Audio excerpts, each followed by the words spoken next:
Selamünaleyküm, hayırlı işler. Selam, sağ olasın. Hayırlı kazançlar. Sağ olasın, teşekkür. Bacanak, bunun tabanı değişecek. Evet, taban değişecek. Öyle. Darende de bu işi yapan bir sen kaldın. Evet. Sen de gittikten sonra zaten o kuşak, o iş bitti. Evet, Bunun tabanları yeni değişecek. taban yapacağız. Yani burada Heh. yapılmış taban var, aynı şu şekil yeni yapıyoruz. Ne zaman Yeni uygunsa oluyor. Tamam.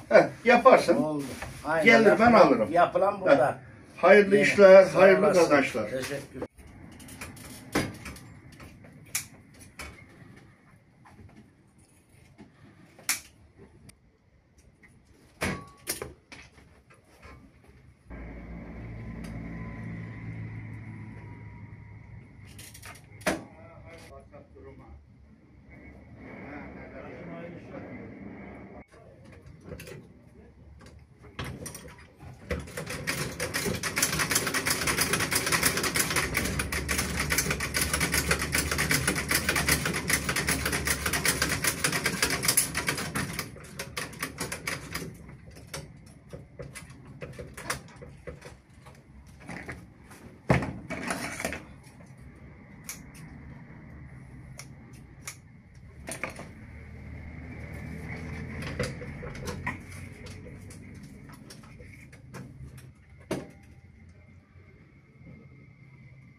Ben Yalçın Ateş, 65 yaşındayım.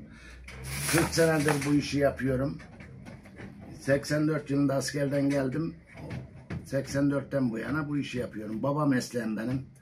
Rahmetli babam Ateş Usta derlerdi meşhur. Ateş Usta'nın çırağıyım. Valla işte uğraşıyoruz. Meslek bitmek üzere. Şu anda kimse kalmadı meslek yapacak. Bir ben kaldım işte. Çırak da yetişmiyor eskisi gibi. Pek mesleğe heves eden yok. Şu anda hiçbir meslekte çırak yetişmiyor. Terzi de olsun, demirci de olsun, kalaycı olsun yetişmiyor. Bu nesilde bittikten sonra geriye hiçbir meslek sahibi kalmayacak yani. Şu anda gençlere bu meslekleri öğrenmesini tavsiye ediyorum. Çok iyi olur kendileri için.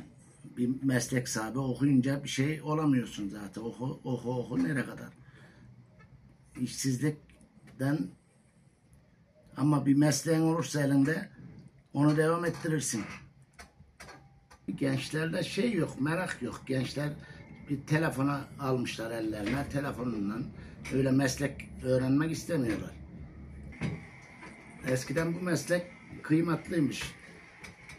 Çocuk yeni doğduğunda annesi önüne koyunca seni köşker çırağı yapacağım diye o kadar meşhurmuş Darende de yani köşkerlik. Eski Aras'ta sokağı vardı. Orası komple köşkermiş. Yani bu yeni ayakkabılar çıkınca terlikler lastik ayakkabı çıkınca Yemeninciler falan pek iş yapamayınca çoğu Adana'ya göç yapmış buradan gidenler. Adana'da değişik işler yapmışlar.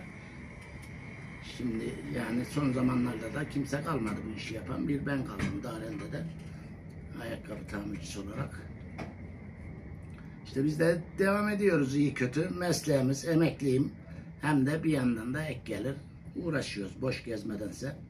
Gençler iyi kötü bir meslek öğrenmesi lazım. Kolunda bir altın bilezik derler. Altın bilezik olması lazım. İleride lazım oluyor. Ben bu mesleği öğrendiysem şimdi emekliyim. Ek gelir olarak da çalışıp evime ekmeğimi götürüyorum.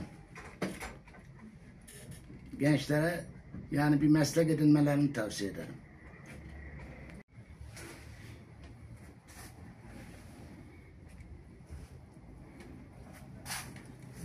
Ben size tamirci dükkanı bunlar.